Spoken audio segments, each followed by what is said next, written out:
It took me walking into 3 bridal shops to realize that I was probably gonna have to sacrifice beauty for affordability when it came to my wedding veil. I wasn't gonna spend $200 on a veil that I was gonna wear one time, and probably not even the whole night. So I'm gonna tell you how I got a beautiful floor-length wedding veil for under $30. So first of all, what you're gonna wanna do is find a headpiece that you really like. And this headpiece I got from Amazon.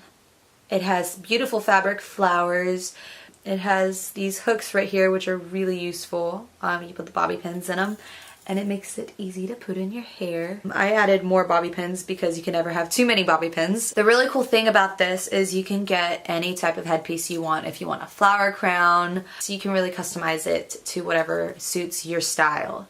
After you have your headpiece, you're gonna go to your fabric store, your local fabric store, and get some tulle. This one I got from Joann's, and I actually had to take my dress in with me because it was an off-white color and I really wanted to make sure that I got the right color. I luckily found this tulle and fell in love with it. It has this beautiful detail on the bottom and I was super excited when I found this. This one was about 45 inches wide. I wanted it to be long, so at 5'2", I went with about 1.5 yards of fabric. From there, you're gonna need to do a little bit of sewing. This is called a rolling hem, and it's a really simple hem. If you don't feel comfortable doing it yourself, you can take it really to any seamstress and they should be able to do it in like 2 minutes. You're gonna wanna get this rolling hem all the way down the length of the fabric on both sides. Then after that, you're gonna sew the tulle to the headpiece itself. You're gonna wanna scrunch up the fabric a little bit like this. Gives it a nice look in the back, gives it some volume. I actually didn't sew this.